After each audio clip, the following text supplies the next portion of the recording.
So guys, I got Sanu John Varghese with me, one of the greatest cinematographer. We love his cinematography, also his debut film Ariyippu. And today I'm talking to him about the movie Ariyippu. Am I pronouncing that right? Ariyippu. Ariyippu. Ariyippu and about his work on that film. So let's do that. All right. So first of all, how's your experience at IFFI? It was a really interesting film to shoot simply because we were exploring a different language, uh, a little away from the kind of stuff we've been doing, and it's like a very collaborative process. Like the art department or the costume department, everybody is keen to tell a story more than anything else. How to tell the story in the best possible way. That's what the trip was. Yeah. That way, like a really interesting experience. So I think was this your first time shooting in Delhi winters? Delhi winters have shot before for Badai Ho. Okay.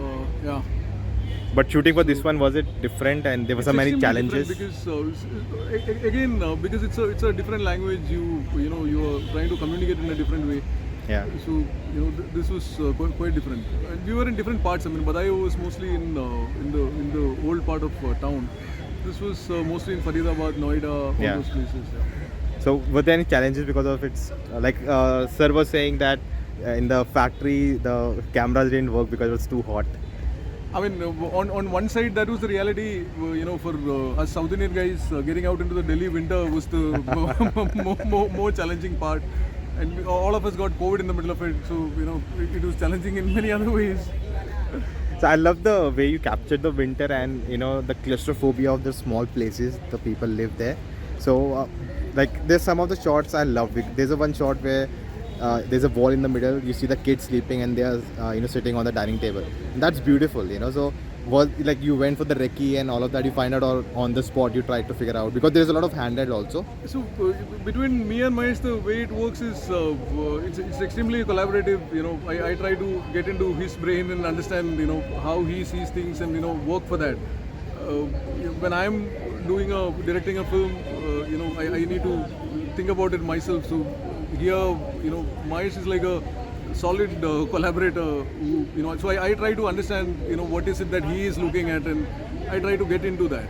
So I also learn like a lot in that process.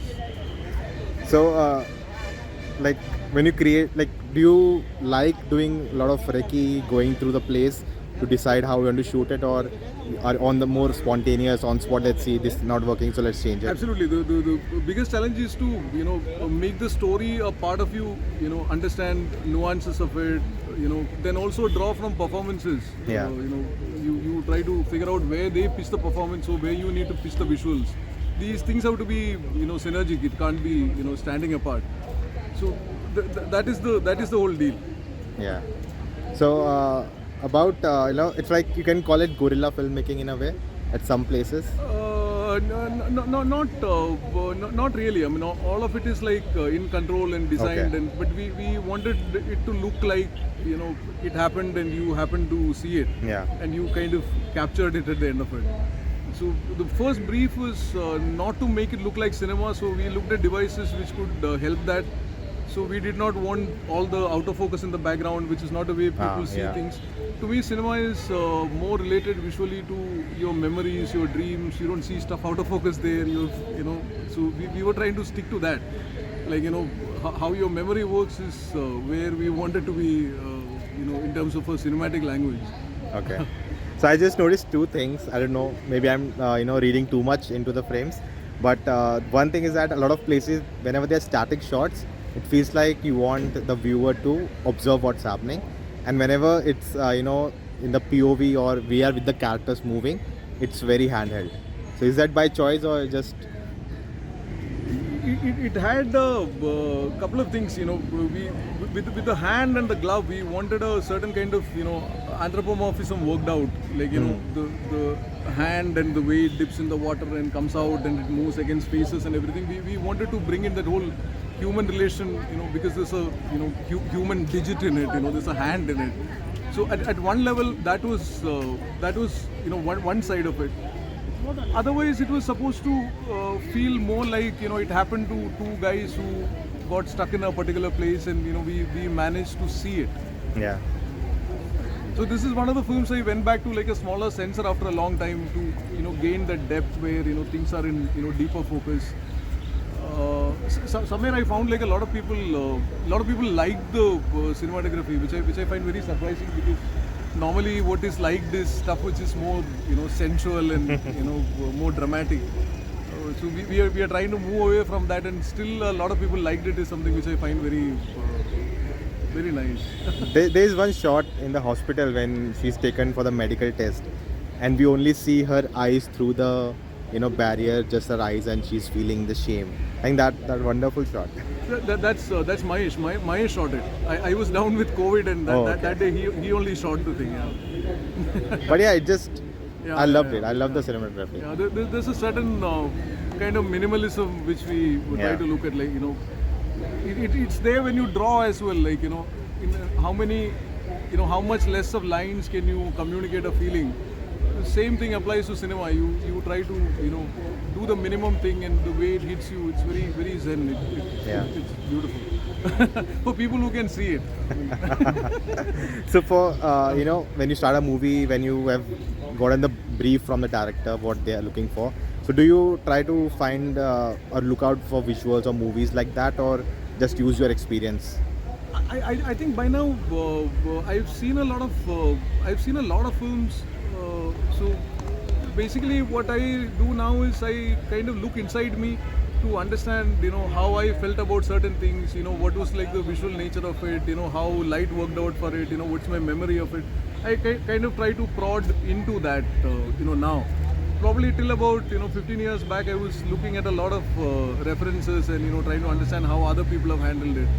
I think it's time to look inward now. You find a lot more there. If you can understand, how you felt, and if you are skilled enough to kind of reinterpret it into visuals, that's the space to explore. Probably you will run out of stuff in your head, and you need more input. So you get back to looking at how people have looked at it at different points. Sometimes you get surprised by how some people interpret what you did, and you're like, I never thought of that. That's absolutely fine. It's a text which you are sending out into public domain, and like how you interact with a piece of art. Yeah. I mean, it's completely from the viewer side.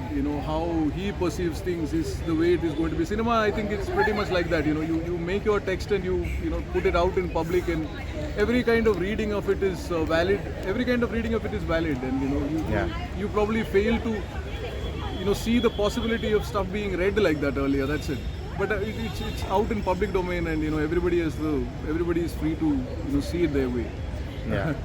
So last question: when can we expect your second directorial movie? I am in the process of writing. Sometime in mid next year, I'll start directing another film. So you'll be shooting yourself? No, I won't be.